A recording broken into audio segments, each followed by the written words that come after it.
Hello and welcome my dear student on SN Digital Platform. I am Alok Kumar, your math mentors. आप math का class हमारे साथ online offline दोनों mode में कर सकते हैं। अगर आप ऑफलाइन मोड में करना चाहते हैं तो आप हमारे दिए गए सेंटर पे विजिट करें, अदरवाइज यहाँ नंबर है, इस नंबर पे कांटेक्ट करें। अगर आप हमारे साथ ऑफलाइन ऑनलाइन मोड में जुड़ना चाहते हैं तो दिए गए नंबर पे कॉल करें जिसपे आपको डायरेक्ट हमसे बात होगी, ठीक है। ऐसे आप लोग 11th से क्लास 12th में आ चुके हो तो मैं आज आपको क्लास 12th का एक टॉपिक मैट्रिसेज के बारे में इंट्रोड्यूस करूंगा, उसके बारे में पढ़ाऊंगा। तो आज मैट्रिक्स का लेक्चर 1 है, अच्छे से समझिएगा सारे कंसेप्ट को।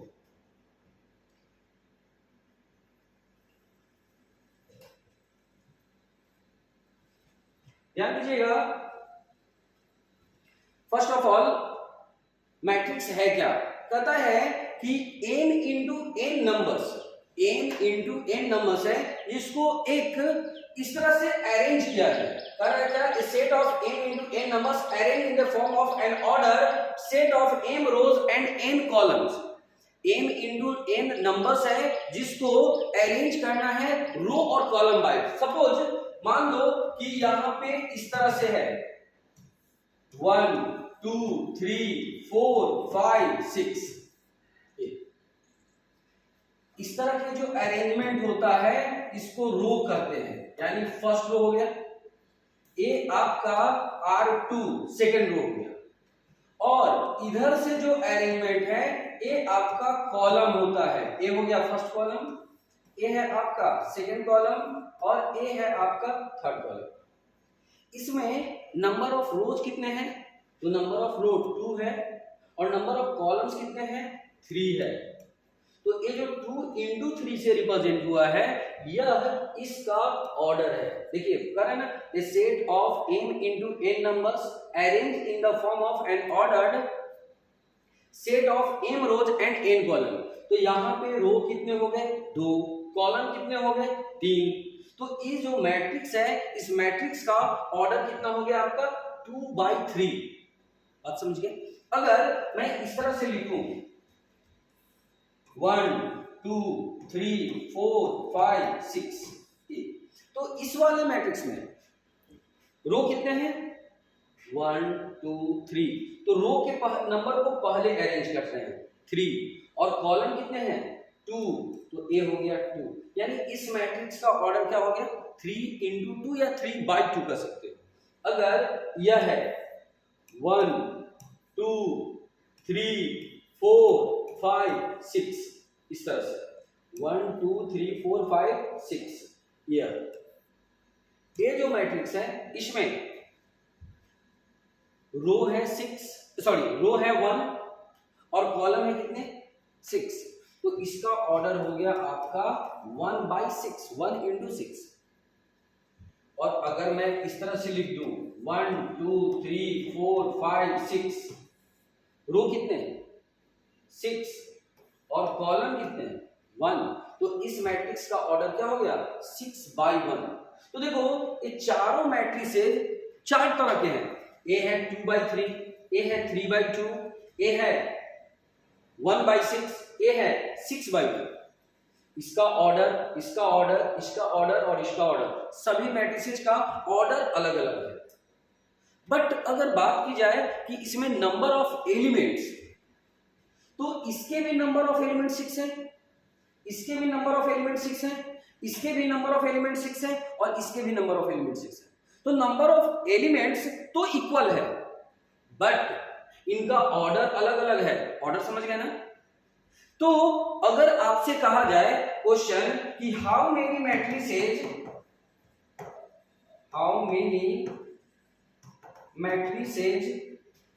कैन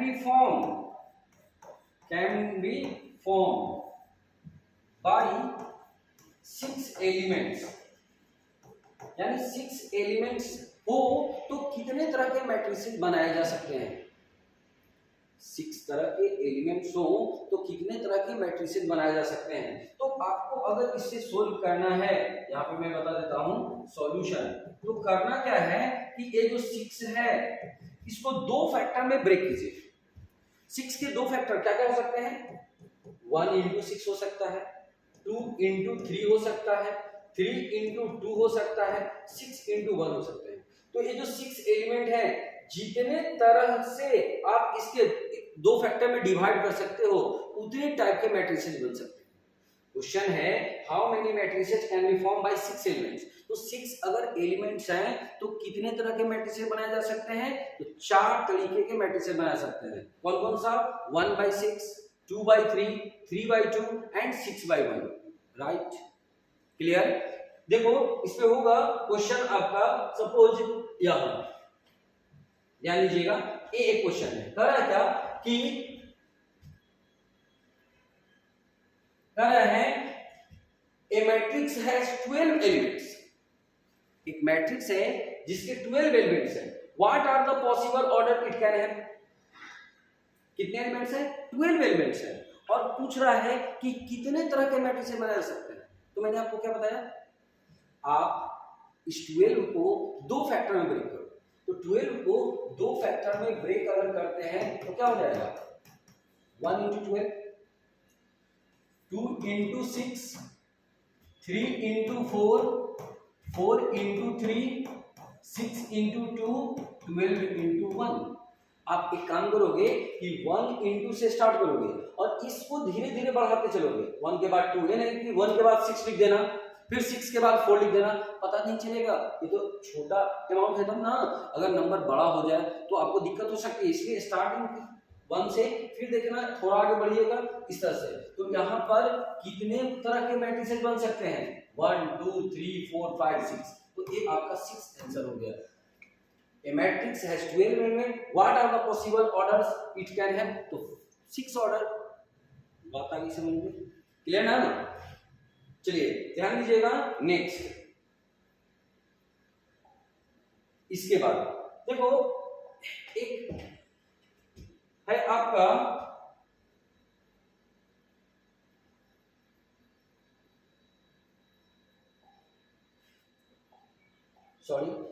देखिए नेक्स्ट याद रखिएगा, element of any matrix, element of any matrix represent in form of AIJ। अच्छे से समझिएगा, करा क्या? Element of any matrix represent in form of AIJ। किसी भी मैट्रिक्स के एलिमेंट को AIJ के फॉर्म में रिप्रेजेंट किया जाता है। Where I represent position of row and J represent position of column. कह रहा है कि किसी भी मैट्रिक्स के एलिमेंट को AIJ के फॉर्म में रिप्रेजेंट किया जाता है। किस फॉर्म में? AIJ के फॉर्म में। जहां I क्या रिप्रेजेंट करता है? Position of row. J क्या रिप्रेजेंट करता है? Position of column. मतलब जैसे अगर यहां पे यह कोई मैट्रिक्स है 3/3 का, यानी 3/3 दैट मीन्स 3 रो होंगे 3 कॉलम होगा, है ना? इस तरह से 3 रो का मतलब है कि 1 2 3 इस तरह से बढ़ेंगे ना तो 3 रो हो जाएगा। और 3 कॉलम का मतलब है एक कॉलम ए हो चुका 2 और ए हो गया कितना? 3/3 मैट्रिक्स होगा। अब आगे कर रहा है क्या कि ए के साथ यहां IJ लिखना है। आई क्या है? पोजीशन ऑफ रो। तो इस एलिमेंट के बारे में सोचो कि ये जो एलिमेंट है यह किस रो का एलिमेंट है? तो ए फर्स्ट रो का एलिमेंट है, इसलिए यहां पे 1 लिख देंगे। और ए जो एलिमेंट है यह ए किस कॉलम का एलिमेंट है, तो फर्स्ट कॉलम का एलिमेंट है, तो यहां पर ए भी 1 हो जाएगा, यानी इसको क्या लिखेंगे A11। ए एलिमेंट जो है रो फर्स्ट है तो 1, बट इसका कॉलम कौन सा है, सेकेंड, तो यहां पे 2 हो जाएगा। यह जो एलिमेंट है ए रो कौन सा है, फर्स्ट, लेकिन ये कॉलम कौन सा है, थर्ड, तो A13 हो जाएगा। ए एलिमेंट रो अब हो गया सेकेंड तो 2 होगा, कॉलम फर्स्ट तो 1 हो जाएगा, A22 होगा, रो 2 कॉलम 2, A23 हो जाएगा, यह 31 32 और 33। उम्मीद है समझ गए होंगे, क्योंकि इसका अब आगे बहुत जरूरत पड़ने वाला है। तो 3/3 मैट्रिक्स लिखना है तो इस तरह के रिप्रेजेंटेशन होगा। अगर हमें 2/3 लिखना है, एक मैट्रिक्स लिखना है 2/3 यानी रो कितने 2 और कॉलम 3, तो रो 2 यानी ए 2 रो हो गया, 3 तो एक और बढ़ जाते हैं, और कॉलम 3 है तो एक कॉलम 2 कॉलम और एक 3 कॉलम, ये कितना होगा 1 1 1 2 1 3 2 1 2 2 2 3, राइट। बोलिए नेक्स्ट, अगर हमें 3/2 मैट्रिक्स लिखना हो, यानी इस बार रो 3 होंगे और कॉलम 2, जैसे ए 3 रो हो गया और कॉलम 2 तो यहां ए, तो यह 1 1 1 2 2 1 2 2 3 1 3 2, रो 3 कॉलम 2। अगर 2/2 मैट्रिक्स लिखना है, 2 रो और 2 कॉलम, तो ए 1 1 1 2 2 1 2 2, इस तरह से। तो किसी भी तरह के मैट्रिक्स आपको फॉर्म करना हो, 3/4 है तो रो 3 हो जाएंगे, कॉलम 4 हो जाएगा, 4/3 है तो रो 4 हो जाएंगे और कॉलम 3 हो जाएंगे। बात आ गई समझ में, क्लियर ना। नेक्स्ट, तो ये समझ गए तो ध्यान दीजिएगा, इस पे क्वेश्चन इस तरह का क्वेश्चन होगा, वह कर रहा है आपसे कंस्ट्रक्ट 2x3 मैट्रिक्स। कैसा मैट्रिक्स बनाना है, 2x3 मैट्रिक्स बनाना है, ठीक है। तो 2 रो 3 कॉलम, मैंने अभी आपको बताया है 2 रो 3 कॉलम, ऐसा 3/2 रहता, ऐसा 3 रो 2 कॉलम, ये 2/3 है, तो देखो 2/3। Construct 2/3 matrix A whose elements are given by Aij equal to I-2j का होल स्क्वायर है, Aij equal to I-2j का होल स्क्वायर। तो देखो सॉल्यूशन अगर हमें करना है तो ऐसा करेंगे, let A is equal to, A जो मैट्रिक्स है कैसा मैट्रिक्स है भाई, तो 2/3 है, 2 रो 3 कॉलम, तो 2 रो यानी यह A और एक 2 और कॉलम 3 तो A ऐसा, A11 हो जाएगा, 1 2 1 3 2 1 2 2 2 3 हो गया। अब दिया हुआ है क्या, since Aij equal to I-2j का whole square, Aij equal to I-2j का होल स्क्वायर, इन सारे वैल्यूज को फाइंड कर लो इसके हेल्प से। देखो तो A11 का वैल्यू कितना हो जाएगा, 1 - 2 × 1 का होल स्क्वायर, देयरफॉर 1 - 2 - 1 स्क्वायर करोगे +1।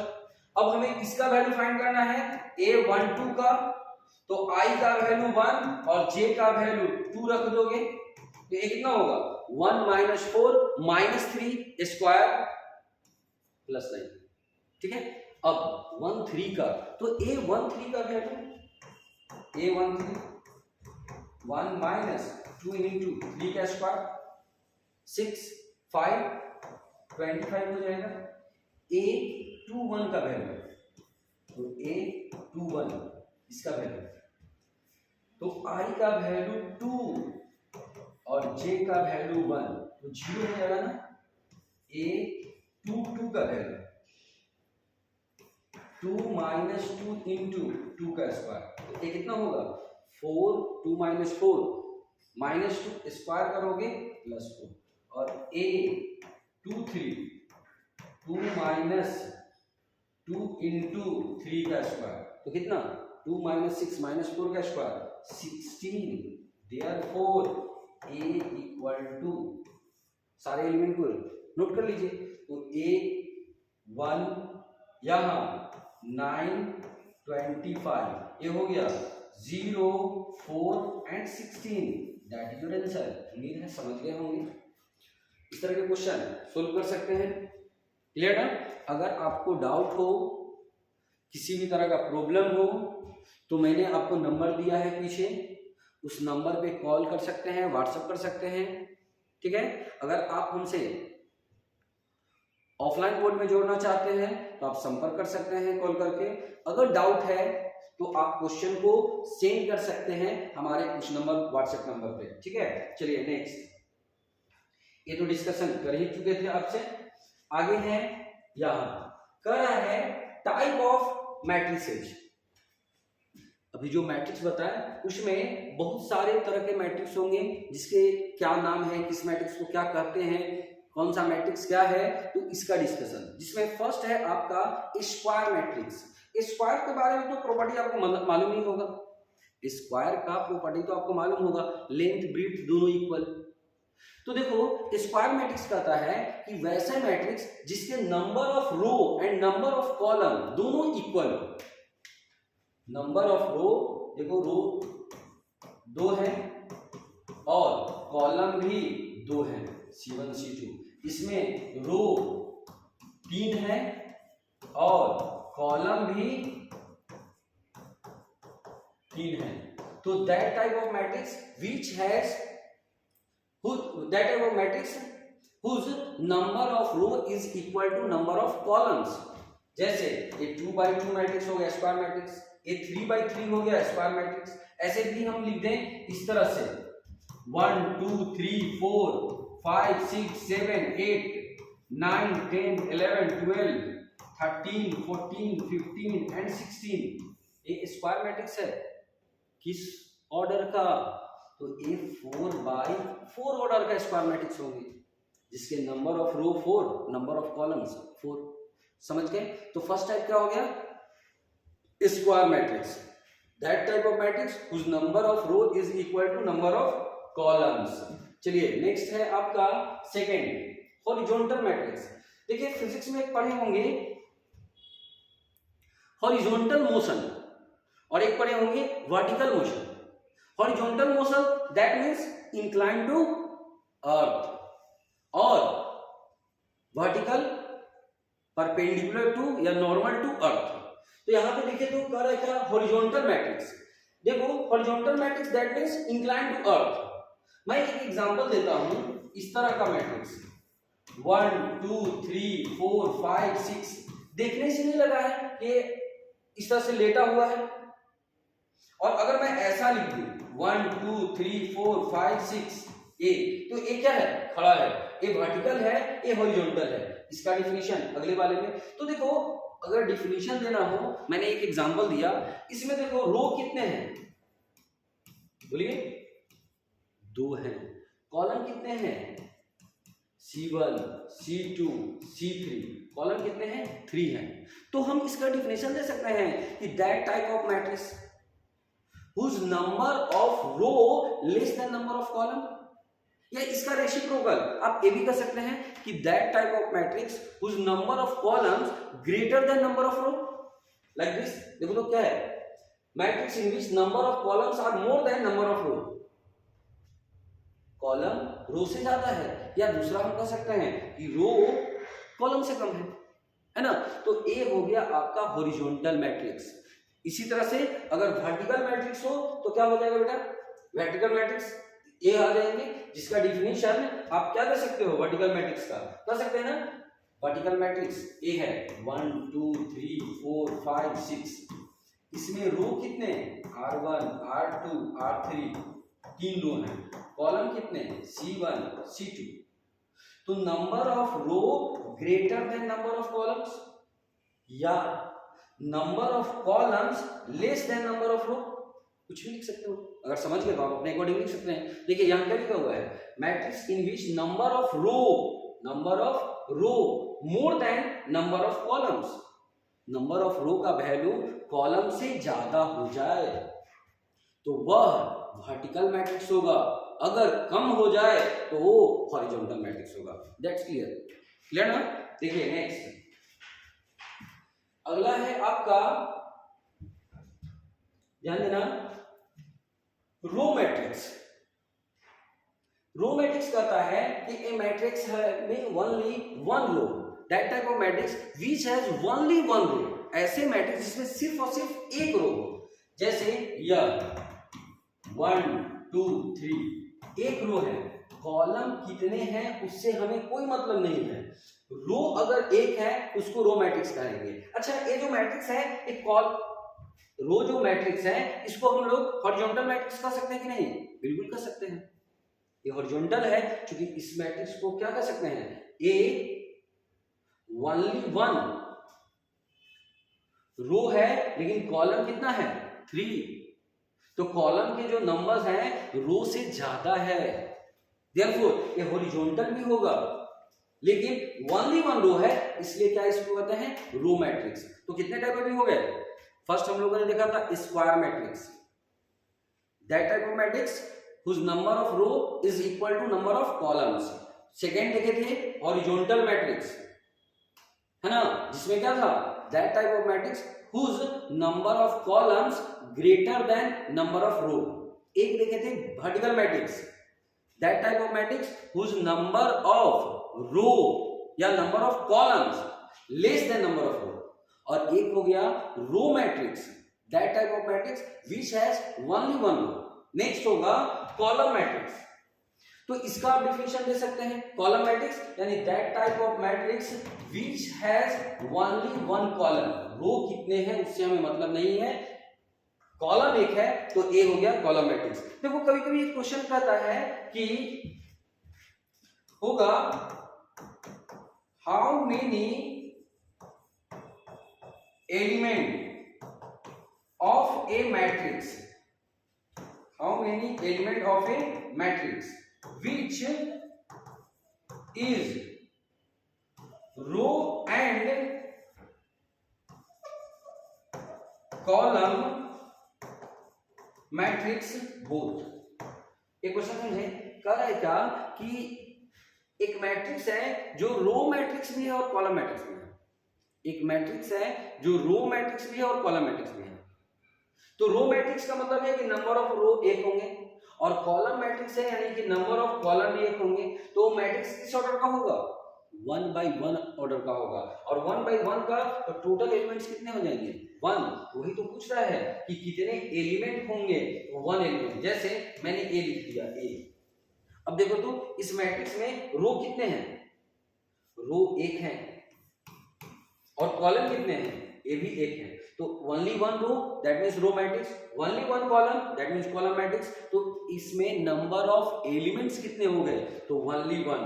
आई होप समझ गए होंगे। चलिए नेक्स्ट ध्यान दीजिएगा, अगला ये है diagonal matrix. Diagonal matrix simply एक कह सकते हो, कह रहा है क्या कि a square matrix aij n into n is called diagonal matrix if aij equal to 0 for all I does not equal to j।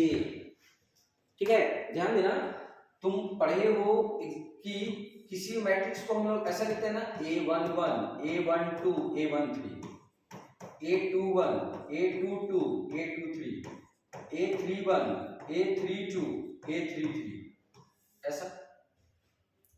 लेकिन इसमें कंडीशन कर रहा है क्या कि ए आई जे का वैल्यू 0 होना चाहिए, लेकिन ए आई जे इक्वल टू 0 होना चाहिए। कंडीशन क्या है, I does not equal to 0। I और जे जहां पर इक्वल नहीं है वो एलिमेंट 0 होना चाहिए। तो देखिए, तो यह जो एलिमेंट है इसमें आई और जे इक्वल है यानी ए 0 नहीं होना चाहिए, लेकिन इसमें आई और जे इक्वल नहीं है यानी यह टर्म 0 हो जाए, ए टर्म 0 हो जाए, ए टर्म 0 हो जाए, ए टर्म 0 हो जाए, ए टर्म 0 हो जाए, ए टर्म, इन तीनों में आई ए और जे इक्वल है तो वो टर्म 0 नहीं होना है, जहां पे i और j इक्वल नहीं है वो टर्म, यानी इसको छोड़ करके बाकी सारे एलिमेंट जीरो, या यूं कह सकते हैं कि that type of matrix whose all elements are zero exceptional of principal diagonal element, यानी प्रिंसिपल डायगोनल एलिमेंट को छोड़ करके, एक प्रिंसिपल डायगोनल होता है, सेकेंडरी डायगोनल होता है, तो प्रिंसिपल डायगोनल एलिमेंट को छोड़ करके बाकी सारे एलिमेंट जीरो हैं तो वह कहलाता है डायगोनल मैट्रिक्स। इसको आप ऐसे भी समझ सकते हैं, नहीं, या 2 0 0 0 3 0 0 0 4 हो गया।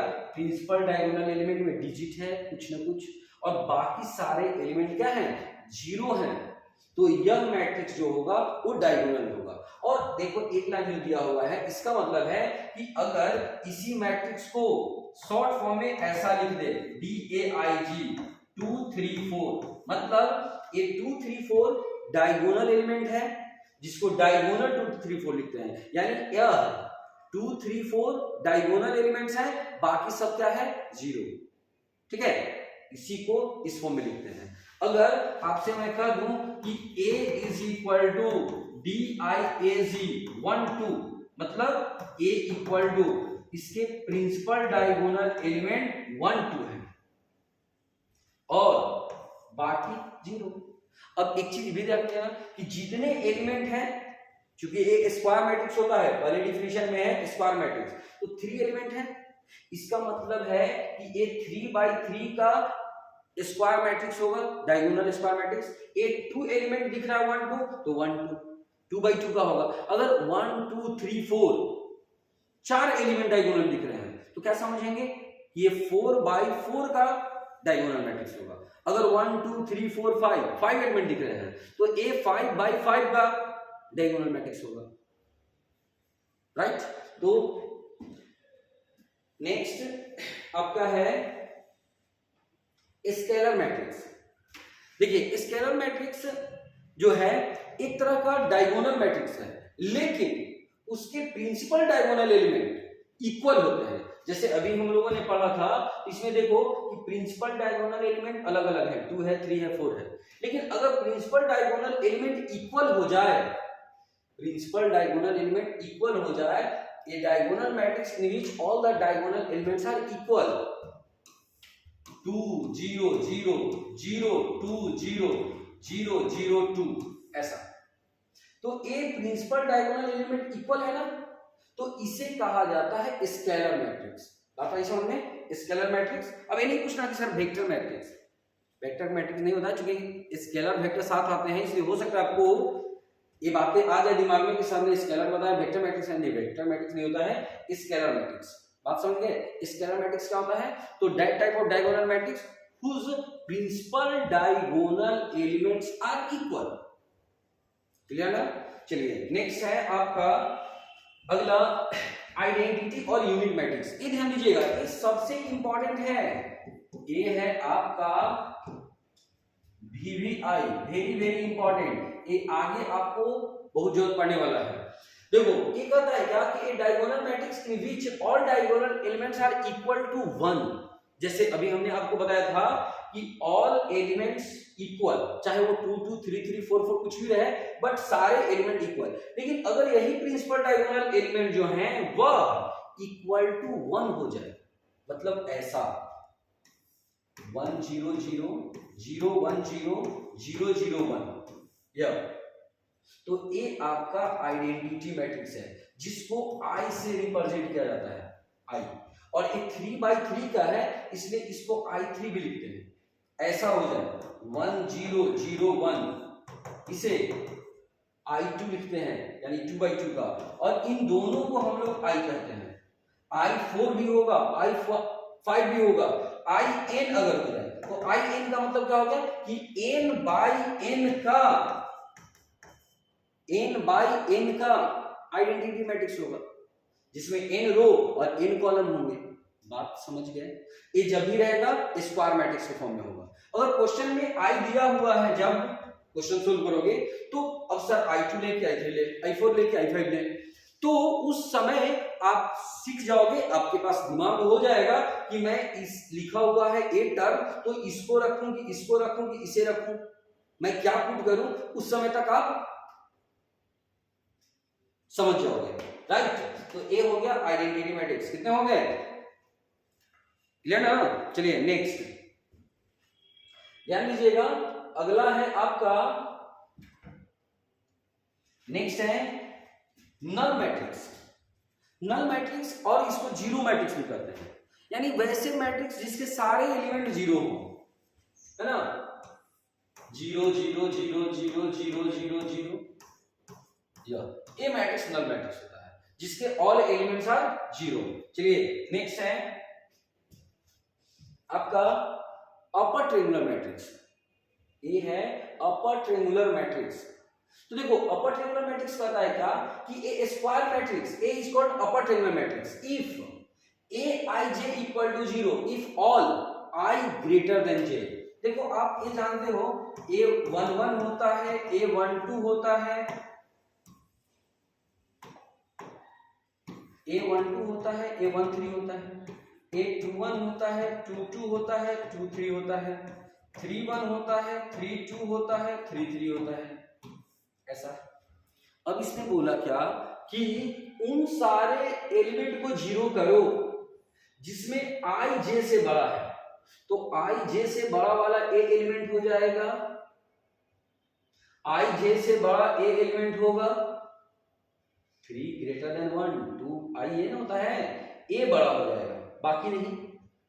तो ए जो मैट्रिक्स होगा वो होगा क्या, अपर ट्रायंगुलर। इसको ऐसे समझ सकते हो कि इस तरह से लिख दें, 1 2 3 0 4 5 6 सॉरी 0 0 6। देखिए तो ए एक ट्रायंगल के फॉर्म में है, और इस ट्रायंगल का बेस कहां है, ऊपर है, इसलिए इसको कहते हैं ट्रायंगुलर। और कैसा ट्रायंगुलर, अपर ट्रायंगुलर। एक ट्रायंगल के फॉर्म में इन जीरो को छोड़ दिया जाए तो एक ट्रायंगल के फॉर्म में है, और इस ट्रायंगल का बेस ऊपर है, इसलिए इसको कहा जाता है अपर ट्रायंगुलर। बात आई समझ में, क्लियर ना। नेक्स्ट ए है लोअर ट्रायंगुलर मैट्रिक्स। ये है लोअर ट्रायंगुलर मैट्रिक्स। तो लोअर ट्रायंगुलर मैट्रिक्स में है कि a square matrix A equal to A I J m into n is called lower triangular matrix if aij equal to 0 for all I less than j। इस बार i का value j से छोटा होना चाहिए, वो टर्म जीरो होगा। That means a11 a12 a13 a21 a22 a23 a31 a32 a33, ऐसा। अब कौन सा टर्म जीरो होना चाहिए, जिसमें आई जे से छोटा है, तो आई जे से छोटा यह होगा, आई जे से छोटा ए होगा, आई जे से छोटा ए होगा, लेकिन इसमें आई जे इक्वल है और इसमें आई ग्रेटर देन जे। तो इस तरह के जो मैट्रिसेज होंगे वो होगा लोअर ट्रायंगुलर। फॉर एग्जांपल ऐसे समझ सकते हो 1 0 0 2 3 0 4 5 6। देखिए तो यह एक ट्रायंगल के फॉर्म में है ना, और इस ट्रायंगल का बेस नीचे है, इसलिए इस मैट्रिक्स को कहते हैं ट्रायंगुलर तो कहते हैं, लेकिन कैसा ट्रायंगुलर, लोअर ट्रायंगुलर। समझ गए बेसिक, ठीक है।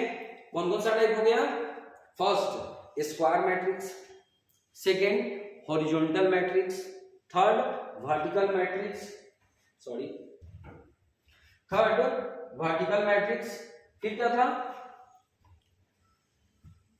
हाँ कहां थे फिर से, square matrix, horizontal matrix, vertical matrix, row matrix, column matrix, फिर 5 हुआ है। नेक्स्ट और बोलिए, diagonal matrix, null matrix, scalar matrix, फिर आइडेंटिटी और यूनिट मैट्रिक्स, 10 अपर ट्रायंगुलर, और लास्ट लोअर ट्रायंगुलर, या ठीक है लोअर ट्रायंगुलर। इतने तरह के मैट्रिसेस आपने पढ़ा, राइट।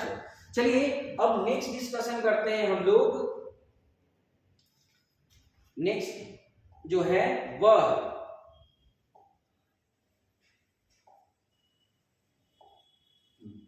नेक्स्ट डिस्कशन करते हैं operation on matrices. Operation on matrices ये तो अभी टाइप का डिस्कशन हुआ, कुछ स्पेशल टाइप के और मैट्रिसेस मिलेंगे, कुछ मैट्रिसेस और भी स्पेशल टाइप के मिलेंगे जिसका डिस्कशन आगे होगा। तो अब हमें डिस्कशन में लाना है ऑपरेशन और मैट्रिसेस, यानी मैट्रिसेस का तो सोल्व किस तरह से करते हैं, ठीक है। तो ध्यान से समझिएगा, नेक्स्ट अच्छे से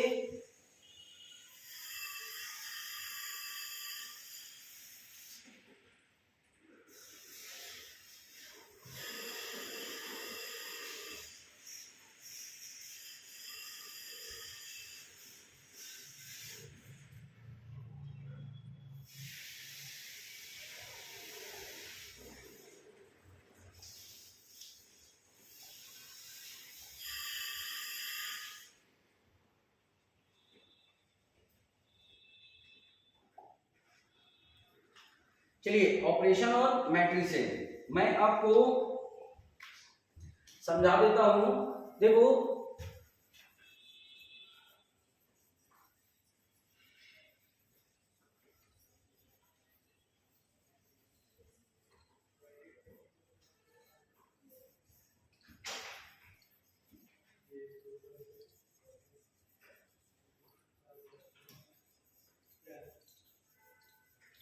देखिए ध्यान दीजिएगा, इसमें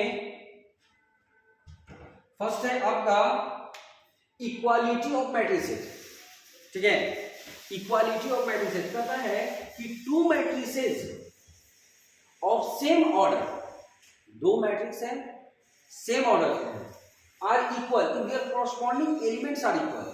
मतलब कि अगर आपसे कहा जाए कि ए कोई मैट्रिक्स है ए बी सी डी और बी कोई मैट्रिक्स है P Q R S, A एक मैट्रिक्स है ए बी सी डी और दूसरा बी मैट्रिक्स है पी क्यू आर एस।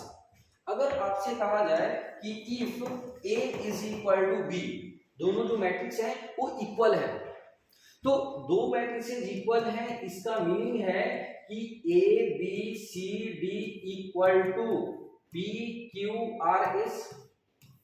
अब टू मैट्रिसेस इक्वल, इसका मीनिंग ये है कि कॉरस्पॉन्डिंग एलिमेंट्स इक्वल होना चाहिए, यानी ए पी के इक्वल हो जाएगा, बी क्यू के इक्वल हो जाएगा, सी आर के इक्वल हो जाएगा एंड डी एस के इक्वल हो जाएगा।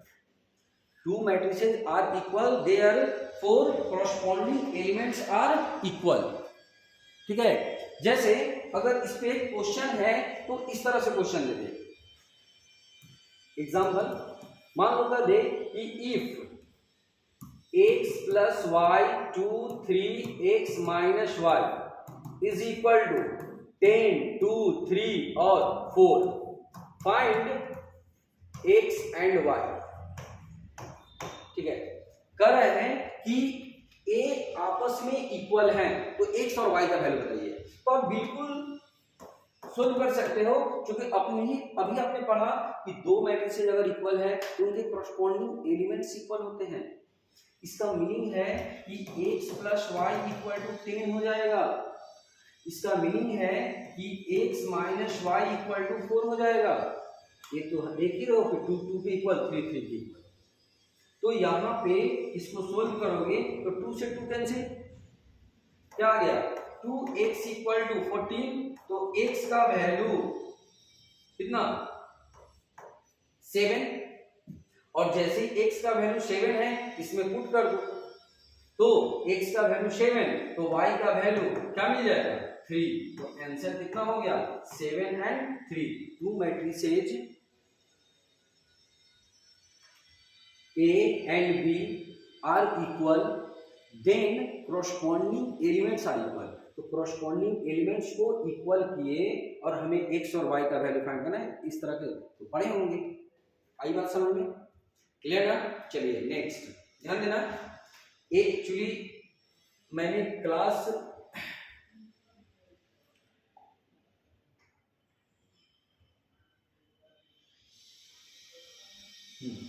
देखिए एक क्वेश्चन है, if 2x plus 4 3y minus x z plus 2 and x plus z is equal to 0 5 3 minus 1। Find करना है x plus y plus z का value. x plus y plus z equal to क्या होगा ये बताना है। बिल्कुल आप बना सकते हो।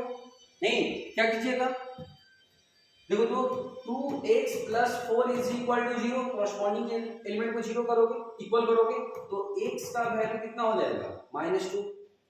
यहां पे नेक्स्ट z प्लस 2 को 3 के इक्वल कर दोगे तो z इक्वल टू कितना हो जाएगा 1। नेक्स्ट यहां पे देखो 3y minus x equal to 5, तो 3y x तो फाइंड कर ही चुके हैं -2, तो a प्लस 2 इक्वल टू 5, तो y इक्वल टू 1 हो जाएगा। नहीं तो x मिल गया, z मिल गया, y मिल गया, x plus y plus z find करना है। वेरी गुड, करो x का वैल्यू -2, y का वैल्यू 1, z का value 1, overall result 0 0 be the right answer. Clear, बढ़ें, चलिए नेक्स्ट। ध्यान देना, ये एक्चुअली मैंने क्लास लिया है इसलिए ये सारे टॉपिक दिख रहे हैं, इन सबको डिलीट कर करके आपको समझाता हूं अच्छे से, ठीक है। ध्यान दीजिएगा, देखिए कर रहा है यहां पर addition of matrices. Addition of matrices यानी दो मैट्रिक्स को ऐड करना है। तो टू मैट्रिक्स को अगर ऐड करना हो तो करते क्या है, कॉरस्पॉन्डिंग एलिमेंट्स को ऐड करते हैं। यानी अगर a इज इक्वल टू 1 2 3 ऐसा रहे, a is equal to suppose इस तरह से रहे a b c d, और b इज इक्वल टू रहे p q r s। अगर हमें a प्लस b फाइंड करना है तो कॉरस्पॉन्डिंग एलिमेंट इक्वल ऐड होता है, यानी a p के साथ b plus q, c plus r and d plus s। बात समझ गए। लेकिन अगर मान लो कि ऐसा रहे a is equal to a b c d e f और b equal to x y z p, sorry यहां x y p q, अब आपसे कहे कि a प्लस b फाइंड कीजिए, तो मैंने बताया कि कॉरस्पॉन्डिंग एलिमेंट्स ऐड होते हैं, या इसमें और थोड़ा बढ़ा दो कि a p q r s हो जाए, r s ऐसा, ठीक है। अब आपसे कहे कि a प्लस b फाइंड कीजिए, तो हमने आपको बताया क्या कि कॉरस्पॉन्डिंग एलिमेंट्स ऐड होते हैं, a plus p b plus q c plus r d plus s। तो यहां पे भी देखो तो a plus x b plus y, लेकिन c के साथ ऐड करने के लिए उसके कॉरस्पॉन्डिंग में कोई एलिमेंट नहीं है। अच्छे से समझिएगा, यानी कि यहां पे पॉसिबिलिटी नहीं है इनको ऐड करने का। हाँ, अगर a r और s यहां होते तब हो जाता। तो यहां देखो क्लियर किया हुआ है कि addition of two matrices is possible only if they are same order. A matrix 2x2 का है, ए मैट्रिक्स 2x2 का है, इसलिए इसका ऐड हुआ। लेकिन ए जो मैट्रिक्स है ये 2x3 है और ए 3x2 है, और तो पढ़े हैं ना, ये 2x3 है, ये 3x2 है। तो अगर ये 2x3 है 3x2 है, यानी दोनों मैट्रिसेस के ऑर्डर अलग अलग हैं, और अगर ऑर्डर अलग हैं तो इनका एडिशन पॉसिबल नहीं है, और अगर दोनों का ऑर्डर सेम है तो एडिशन पॉसिबल है, और रिजल्ट जो आएगा वो भी उसी ऑर्डर के होंगे।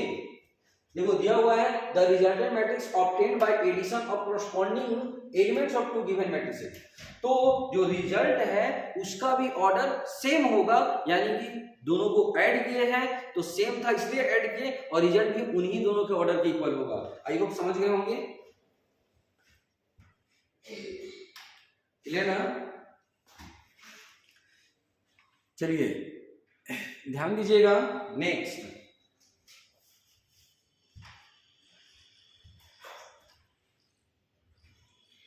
देखिए यहां पे कुछ बातें हैं वो समझ लो। कर रहा है क्या कि मैट्रिक्स एडिशन इज कम्यूटेटिव, यानी a प्लस बी है, इसको b प्लस a लिख सकते हैं। मन में एक बात आ रहा होगा सर तो सिंपल सा चीज है, हाँ ये सिंपल सा है, लेकिन इस चीज को जैसे अगर प्रोडक्ट पढ़ोगे तो a इंटू बी का value does not equal to b into A होता है। ऐसे तो अलजेब्रा में ए बी और बी ए इक्वल होते हैं ना, लेकिन नहीं, A B does not equal to B A होता है मैट्रिक्स मल्टीप्लिकेशन में। लेकिन यहाँ पे कोई इशू नहीं है, A plus B equal to B plus A होता है, कम्यूटेटिव चलेगा। एसोसिएटिव लॉ चलता है, यानी A plus B plus C है तो ए प्लस बी और प्लस सी ऐसा लिख सकते हैं। और कैंसिलेशन लॉ होल्ड करता है, यानी a plus B equal to A plus C है तो इस a से a को कैंसिल कर सकते हो, b इक्वल टू सी, यानी कैंसिलेशन लॉ वर्क करता है। राइट, चलिए नेक्स्ट है आपका, ध्यान दीजिएगा। देखो एक आ रहा है कंसेप्ट आपको कि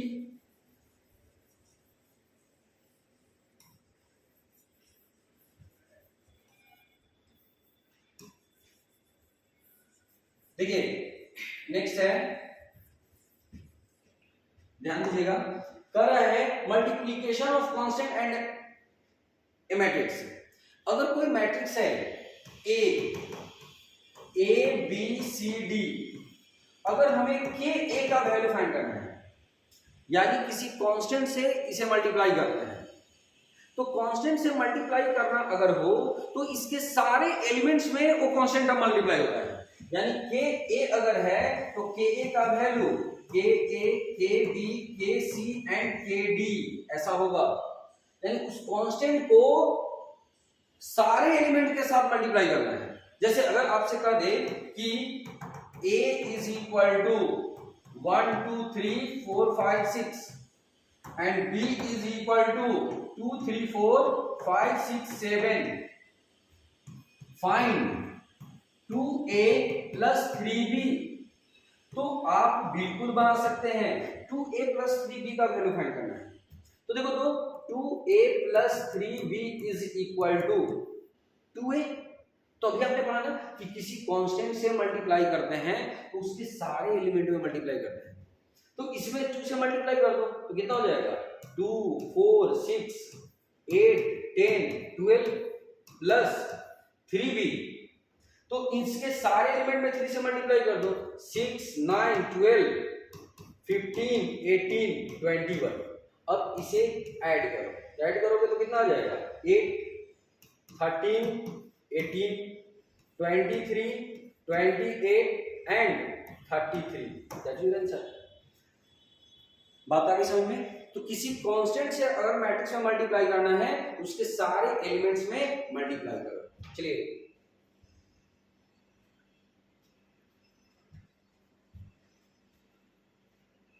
ध्यान दीजिएगा, नेक्स्ट एक क्वेश्चन है आपको, कह रहा कि 2 इक्वेशन दिया हुआ है, ठीक है, 2 इक्वेशन आपको गिवन है और इसे सोल्व करना है। कह रहा है क्या कि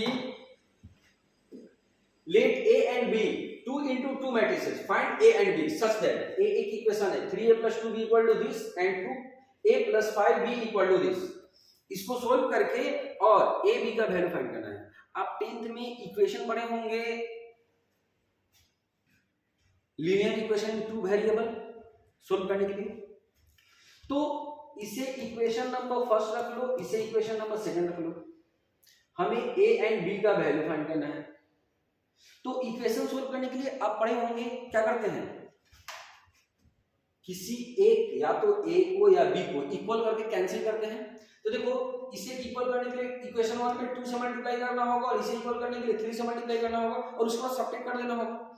तो यहाँ पर इक्वेशन 1 into 2 माइनस 2 into 3 कर दो, तो देखिए तो 2 से मल्टीप्लाई कीजिएगा तो 6a, 2 से मल्टीप्लाई कीजिएगा तो 4b, 2 से मल्टीप्लाई कीजिएगा तो 18 8 माइनस 4 माइनस 12, 3 से मल्टीप्लाई कीजिएगा तो a 6a प्लस 15b और a कितना हो गया 51 माइनस 3 18 और माइनस कितना 45। अब आप सब्ट्रैक्ट करोगे तो माइनस माइनस माइनस ये कैंसिल हो गया, तो माइनस 11 भी है। अच्छा यहाँ 18 से 51 सब्ट्रैक्ट होगा तो माइनस 33, 8 माइनस माइनस 3 तो प्लस 11, माइनस 4 और माइनस 18 माइनस 22, 12 और प्लस हो जाएगा ना, तो ये कितना 7 और 12, यहाँ पे कितना है 12, तो a प्लस हो जाएगा ना, यहाँ पे 6 था माइनस 12 होगा, सॉरी, तो a कितना आ जाएगा 33।